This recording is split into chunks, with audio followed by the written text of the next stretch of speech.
YouTube. Today I'm going to be doing a makeup tutorial, what I have always wanted to do. And the color I'm going to use today kind of matches my outfit.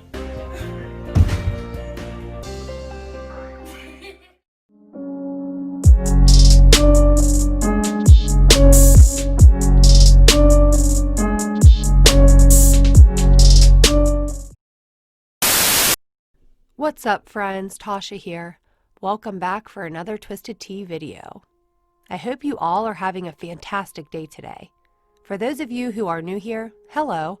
I'm so extremely glad that you finally found us.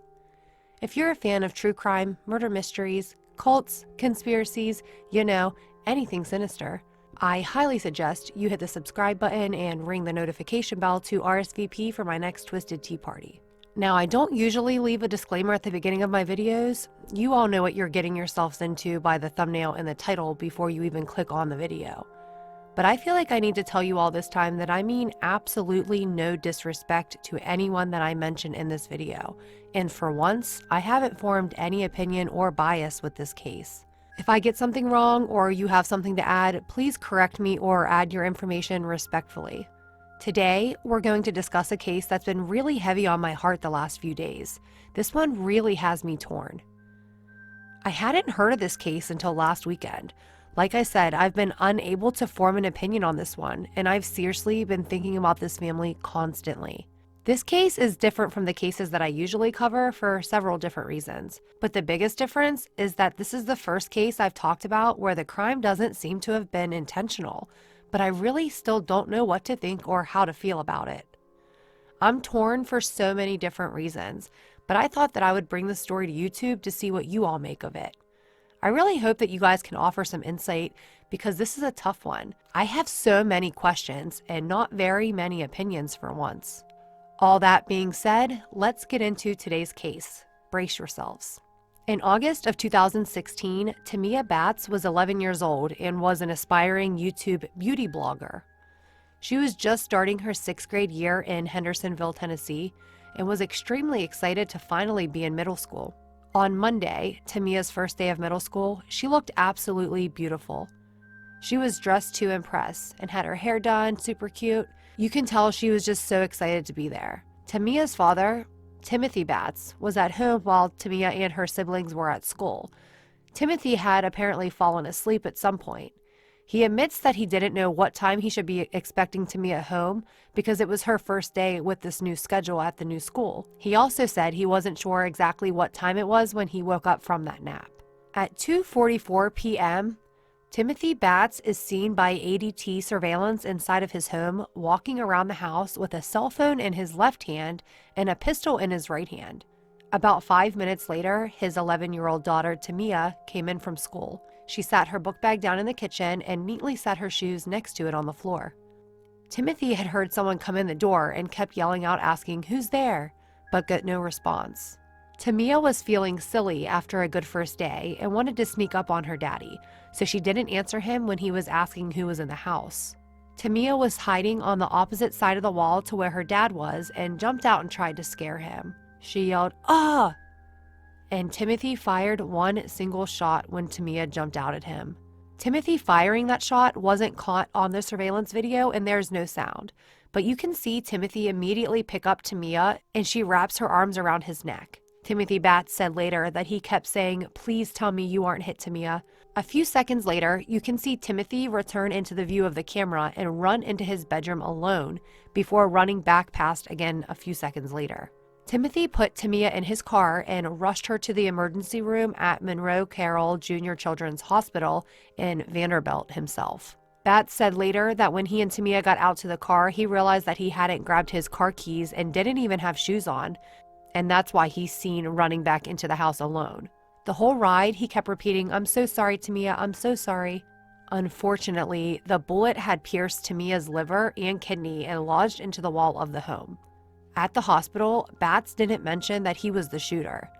He said later that he didn't confess right away to shooting his daughter because he wanted to stay with her as long as possible. And he knew that if he told them that he was the shooter, they would make him leave her side, and he wanted to make sure that she was okay first. Sadly, Timea Batts was pronounced dead at 4:30 p.m. that same day.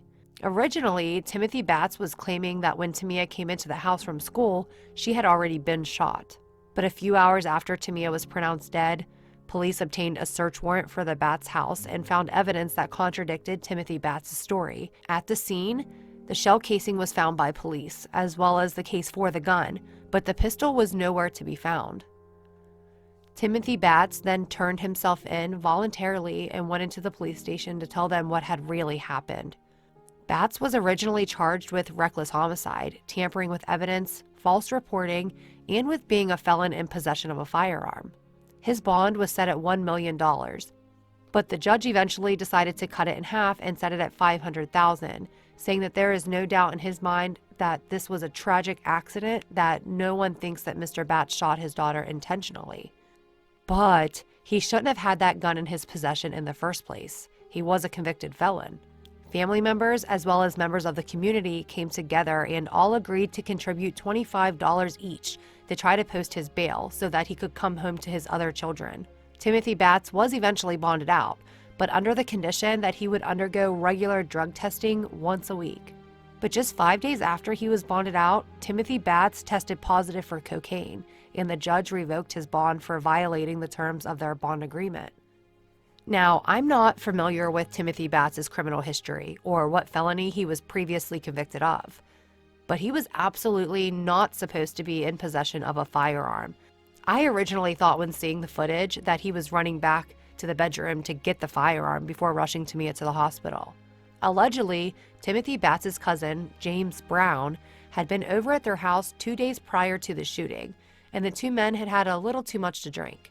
So Brown asked Timothy Batts if it was okay if he left his pistol at his house for the night, and said that he would come back to get it. Like I said, the gun was missing by the time police executed that search warrant the same day that Timea was shot. But the gun was nowhere to be found. According to Timothy Batts, his cousin had come back for it at some point between the shooting and the search warrant. What I need to know is, why did he already have the gun in his hand before Timea came into the house if he wasn't planning on using it? Was he waiting for or expecting someone else to come for him? And if he wasn't trying to shoot Timea, why did he aim so low? She was a tiny 11-year-old. If he thought that he was shooting at an adult and aiming for the chest, he would have shot Timea in the head at the very least, or maybe even shot clear over her head. Timothy Batts' defense attorney said that he has PTSD and had good reason to be so alarmed when he heard someone sneaking around the house, but couldn't get a response when he kept asking who was there. In 2011, Timothy Batts had been shot 6 times in the back and miraculously survived that attack. The jury was hung on the charge of reckless homicide. He was found not guilty of tampering with evidence, and the judge threw out the false reporting charge, but Batts was found guilty of being a felon in possession of a firearm. Batts was looking at 2 to 4 years for that charge of being a felon in possession of a firearm. And if found guilty of the reckless homicide charge in his new trial, that sentence also would be between 2 and 4 years. At that point, Batts already had a year behind bars in credit, for lack of a better term, and would be eligible for parole after 30% of his sentence was served. To avoid another trial, Batts took a plea deal and agreed to plead guilty to reckless homicide in exchange for the recommendation that the reckless homicide sentence and the felon in possession of a firearm charge be served concurrently.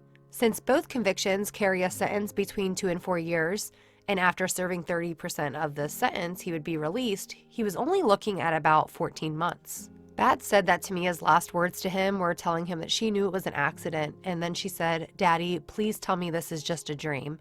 After this tragic incident, Batts got his GED and became a barber.